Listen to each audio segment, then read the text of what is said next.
Bonjour à toutes, bonjour à tous, bienvenue à cette nouvelle édition sur Télé Hémicycle. Tout de suite le sommaire. Être enseignant, noble profession que le monde salue chaque 5 octobre. Qu'est-ce qui passionne les hommes et femmes de cette corporation? La rédaction de Télé Hémicycle a essayé de sonner l'état d'âme de quelques-uns.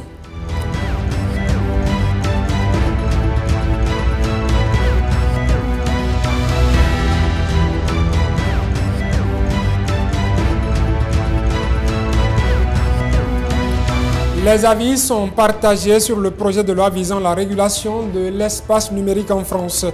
En plénière mercredi dernier, majorité et minorité ont défendu leur position.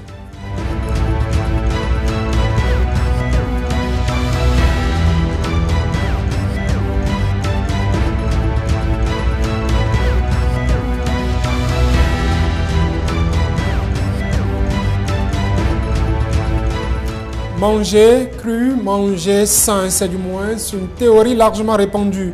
Les crudités n'ont-elles que des avantages? Comment les traiter pour être sûr de bénéficier de ce qu'elle apporte de positif à l'organisme?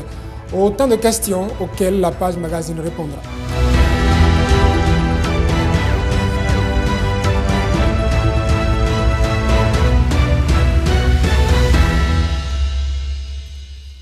Bienvenue à toutes et à tous.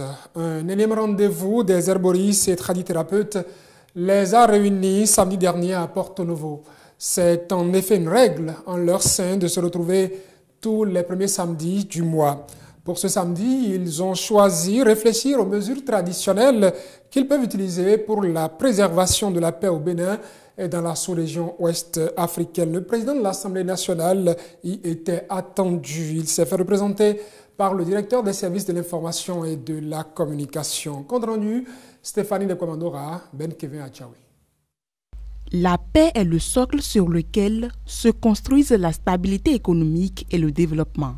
Ce samedi matin, elle est au cœur d'une rencontre de partage et de conseils entre herboristes et tradithérapeutes au musée de la Feuille ici à Porto Novo.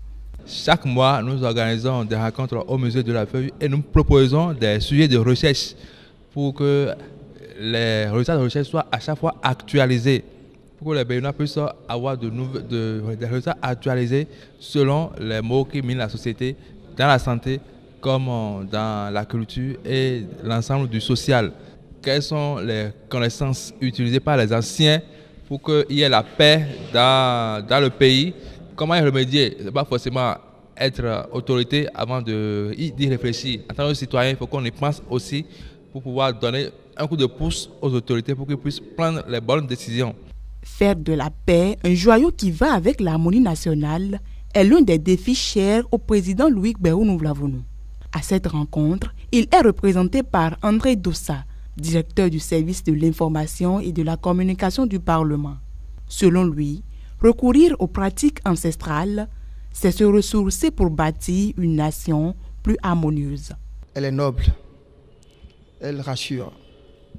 Elle constitue le témoignage de ce que les gardiens du temple que vous êtes sont là et veillent au grain, veillent sur la cité, surtout en ces temps d'incertitude. Je pense que dans toute approche de lutte contre l'extrémisme violent aujourd'hui, qui constitue un défi majeur de notre pays, il faut également s'appuyer sur les ressources endogènes. Je voudrais donc au nom du président de l'Assemblée nationale vous dire félicitations, vous encourager et souhaiter qu'effectivement cette initiative puisse aller au-delà du musée de la Feuille, que ça puisse faire tache d'huile. Dans ce centre qui reflète la culture et la spiritualité africaine, l'activité de ce matin a démarré par la visite des feuilles utilisées dans la médecine traditionnelle. Les députés français ont entamé mercredi dernier l'examen du projet de loi visant à réguler et sécuriser l'espace numérique. Certains groupes de l'opposition voient en ce projet de loi un risque pour les libertés. Le gouvernement et la majorité pensent plutôt que le texte va permettre d'assainir l'univers numérique. Nous retrouvons Stéphanie Descommandora pour les détails. L'avenir numérique de la France au cœur de la séance plénière de ce mercredi 4 octobre au Palais Bourbon. Le projet de loi en débat dans cet hémicycle vise à réguler et sécuriser cet espace virtuel. Le gouvernement représenté par Jean-Noël Barrot, ministre délégué chargé de la transition numérique et des télécommunications, rappelle les raisons qui sous-tendent ce projet.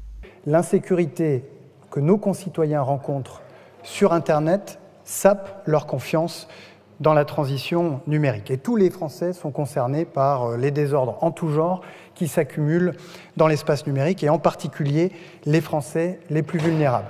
La France ne tiendra pas son rang de grande nation numérique si les Français, et notamment les plus vulnérables, ne se sentent pas en sécurité sur Internet. 30 heures après les travaux en commission, la commission spéciale et celle des affaires européennes saisies respectivement pour fonds et observations apportent des clarifications sur l'utilité de la loi en examen.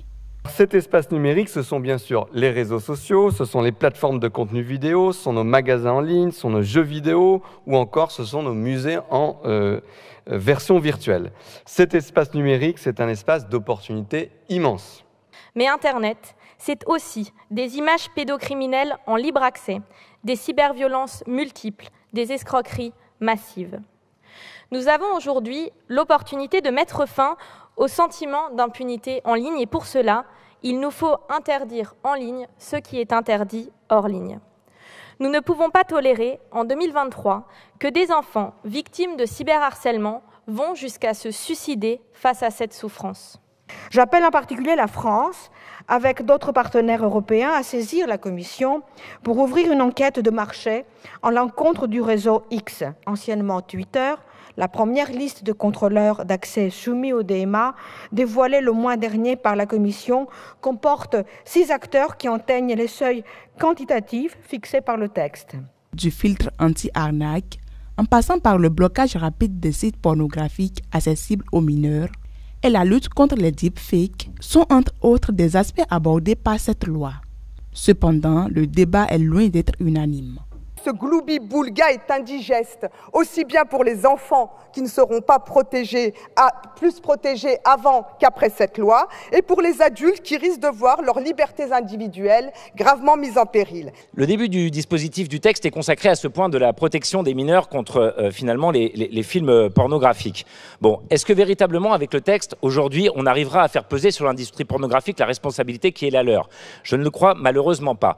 En soutenant l'obligation de lier l'identité numérique à l'identité physique, c'est-à-dire en supprimant l'anonymat en ligne, vous vous attaquez à la philosophie même de ce qu'est Internet. Internet est et doit rester un espace de liberté. La réalité aussi, c'est qu'il va plutôt dans le bon sens. Et dans ce qu'est actuellement la jungle Internet, on a besoin d'avoir une régulation plus forte. Une régulation, ce n'est pas une interdiction des libertés, c'est juste lorsque des choses illégales sont faites, que nous soyons en capacité de les sanctionner. Au cours des travaux en commission, le groupe La France Insoumise avait déposé une motion de rejet qui a été annulée par la plénière, soit 32 voix pour et 172 contre. Le verdict final sur cette loi est attendu dans les prochains jours. Le 5 octobre, une journée pour célébrer les enseignants du monde entier. Cette année, la célébration a été différée au Bénin. En attendant les honneurs, la rédaction de Téléhémicycle est allée à la rencontre de ceux-là qui exercent cette profession. Quel regard portent-ils eux-mêmes sur la corporation et comment la vivent-ils? Latif Ouboni. C'est l'histoire d'un métier et d'hommes qui portent le monde et qui tissent les esprits. En Allemagne, lors de la Deuxième Guerre mondiale, Adolf Hitler avait regroupé les enseignants sous une protection donnée. Mais on lui a demandé, mais pourquoi cela? Il dit, si nous gagnons la guerre, ils vont nous aider à conquérir le monde. Mais si nous perdons la guerre, ils vont nous aider à bâtir la nation allemande. Donc c'est dit que l'enseignant est en amont et en aval de tout développement social, économique, politique, même religieux et j'en passe. Son rôle est prépondérant et très important dans la formation des ressources humaines d'une nation. Puisque sans ressources humaines, il n'y a pas de développement. Ce mois d'octobre est dédié aux enseignants avec une journée, celle du 5, choisie par la communauté internationale en pensant à la condition du secteur des acteurs premiers, de tout ce que nous sommes et que sera l'humanité. Quand on dit journée mondiale de l'enseignant, ça suscite en moi une fierté. Ça suscite en moi la joie d'être enseignant. Parce que le métier d'enseignant, ce n'est pas n'importe qui l'embrasse. Le métier d'enseignant est un métier qui demande beaucoup. On se donne beaucoup. Il faut d'abord avouer que l'enseignant constitue un maillon très important dans la formation complète de l'apprenant. Ce qui, du point de vue social et comportemental et tout, assure un avenir meilleur. C'est pour dire que sans l'enseignant, il n'y a pas de nation. Si le regard social est de moins en moins important pour l'enseignant et son sacrifice, certains d'entre eux pensent que le loup peut être dans la bergerie. Et il faut agir pour élever la qualité. Nous sommes dans un système où l'enseignement est toujours considéré comme un pis-aller. C'est quand ça ne marche pas qu'on vient se réfugier ici. Tout en oubliant que l'enseignant n'est pas à l'image du mécanicien ou bien du forgeron qui travaille sur les moteurs, bien sûr les barres de fer. L'enseignant travaille sur les âmes. Et quelles âmes encore? Les âmes innocentes, c'est-à-dire les enfants qui sont les bénédictions des parents. Dans cette dynamique-là, l'enseignant doit avoir une autre vision de sa vie, de sa carrière et de son métier. Mais nous n'assistons pas à cela. Nous sommes plus tournés vers plus ou moins le gain que le professionnalisme. Deuxième élément, aujourd'hui dans l'enseignement, que les gens souffrent, que je le dise comme ça, nous avons plus de diplômés dans l'enseignement que de professionnels. Au Bénin, reconnaissent certains enseignants, des efforts ont été nombreux à être consentis. Hélas, les attentes des enseignants ne peuvent jamais totalement trouver satisfaction. Je vois les enfants que j'ai forgés depuis que j'ai commencé, qui sont aujourd'hui de cadres, et qui me voient, qui disent maître, ah comment vous allez, ça me fait plaisir.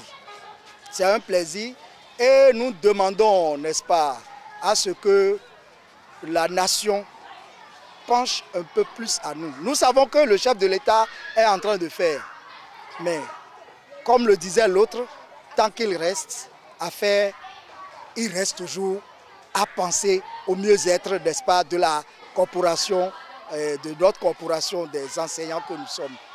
Avec les publicités faites sur les médias par rapport à l'amélioration des conditions de vie et de travail des enseignants, prônées par le gouvernement en place, tout le monde pense que tout est rose. Ce n'est pas encore le cas. C'est vrai, des efforts sont faits. On ne va pas balayer tout du revers de la main, mais nous pensons qu'il reste beaucoup à faire. Sur le plan national, la journée a été reportée, sa célébration différée. De quoi allonger les réflexions sur ce qu'est et devrait être l'enseignant dans ce monde qui a davantage besoin de lumière que seul l'enseignant s'est donné.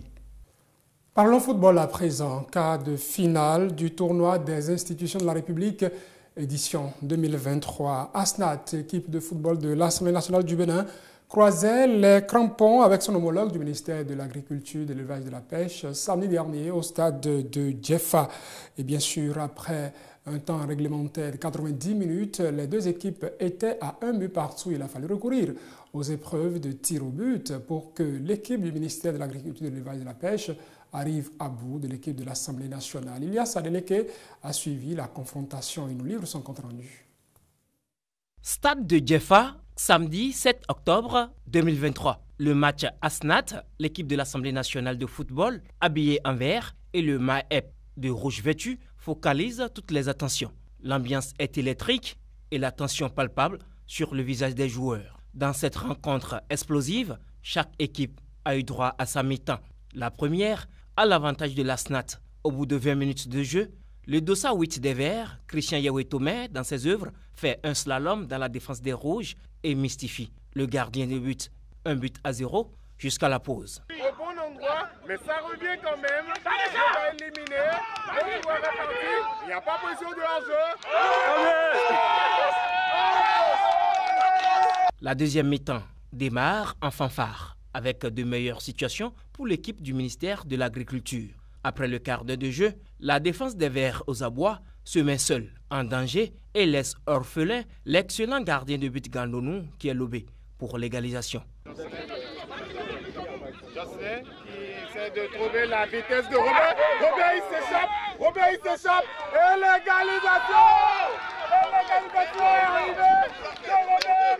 Un but partout jusqu'à la fin du temps réglementaire. La science fatidique des tirs au but est inévitable.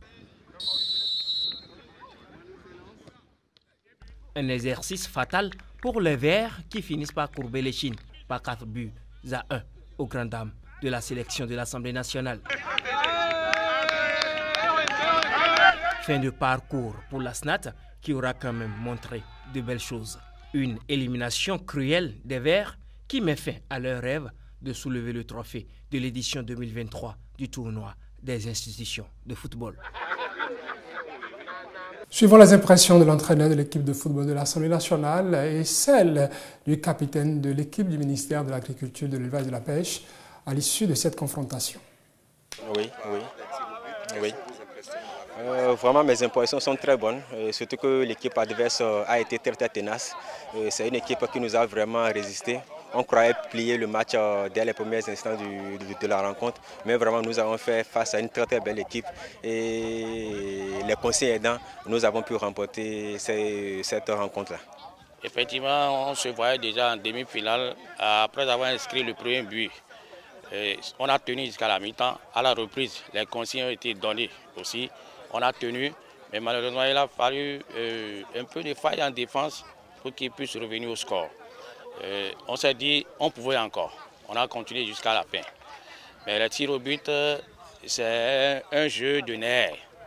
Donc la chance n'est pas de notre côté. Et voilà, on a perdu au tir au but. Bon, c'est une très belle équipe. On va continuer. Ce n'est pas qu'on va arrêter de s'entraîner. On va continuer. Les matchs amicaux seront là, on va les livrer jusqu'à ce qu'une autre saison arrive. Et là, cette fois-ci, je crois que c'est pour aller plus loin que ça.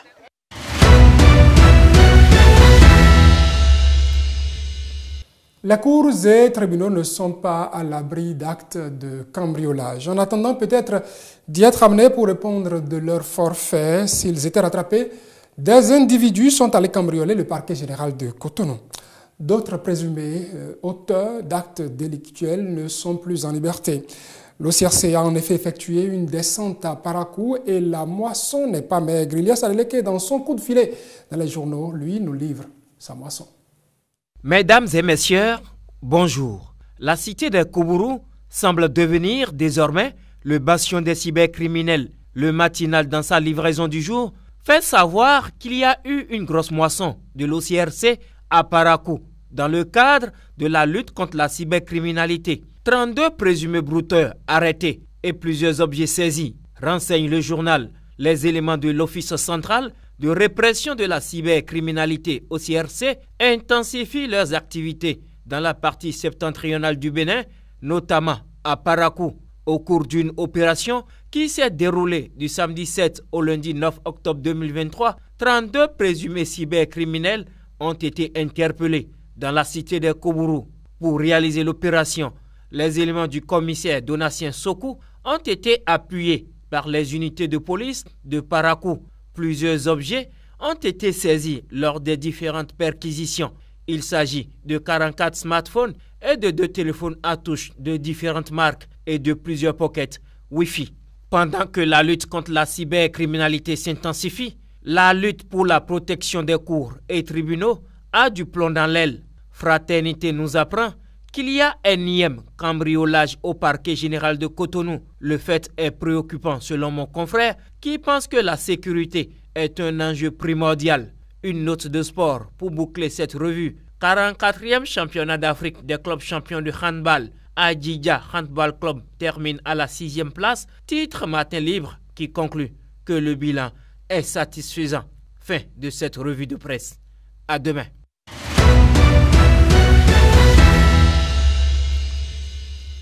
Dans l'univers de la nutrition, les crudités sont présentées comme des super aliments riches en vitamines et en fibres. Cependant, derrière leurs images de fraîcheur et de vitalité se cachent des nuances importantes en ce qui concerne leurs inconvénients sur la santé.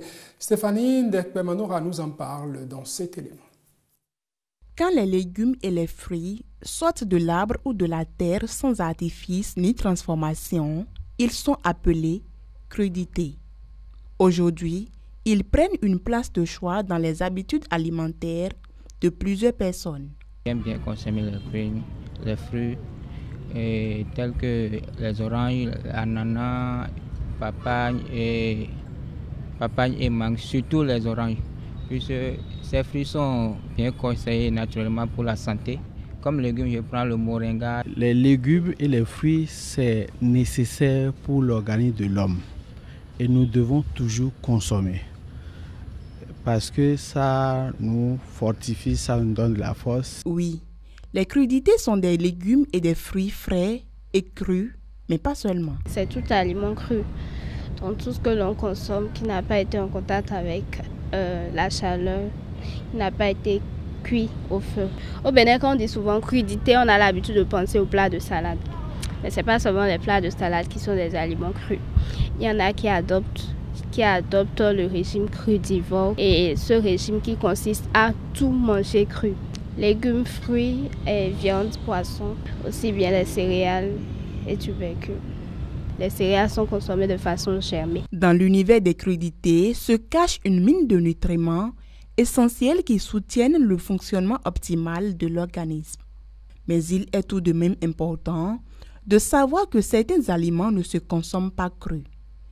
Les avantages nutritionnels des crudités sur l'organisme varient en fonction du type d'aliment. Donc quand je prends les fruits et les légumes consommés crus, ils apportent beaucoup d'avantages au niveau de l'organisme. On a la possibilité de jouir vraiment de tout ce qui est micronutriments, donc les vitamines, les minéraux qui se retrouvent dans ces aliments-là. Et également les fibres.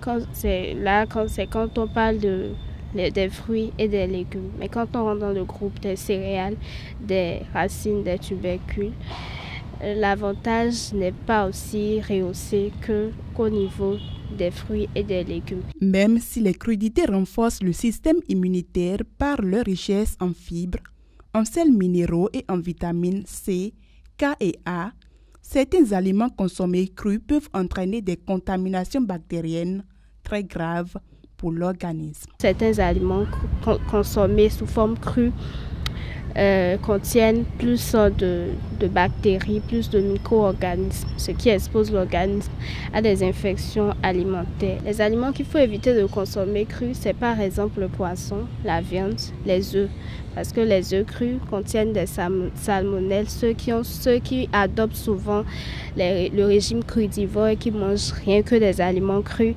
ils sont souvent exposés à des infections, à des toxi-infections alimentaires. Toutes sortes de légumes, feuilles que nous cuisinons au Bénin, il est préférable de consommer ces légumes-là cuits que crus.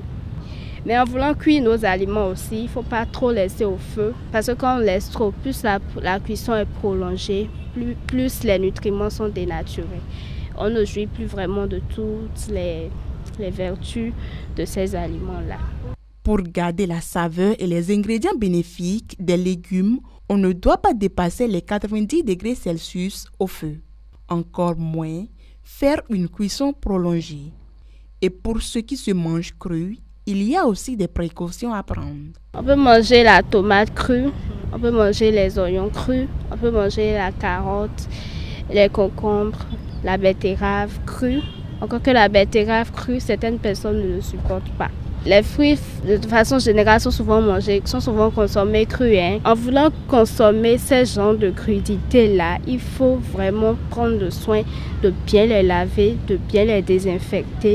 L'univers des crudités est bien plus complexe. Alors, si vous faites partie de ceux qui utilisent encore l'eau de javel pour laver les aliments crus, cela est déconseillé par les spécialistes. La façon la plus efficace pour laver les fruits et les légumes est d'y aller à l'eau pâle, tout simplement, ou avec du citron ou du vinaigre. Une précaution indispensable pour la préservation d'une bonne santé. Et c'est la fin de ce journal, mesdames et messieurs. Merci de l'avoir suivi. Le programme se poursuit sur Télé Hémicycle.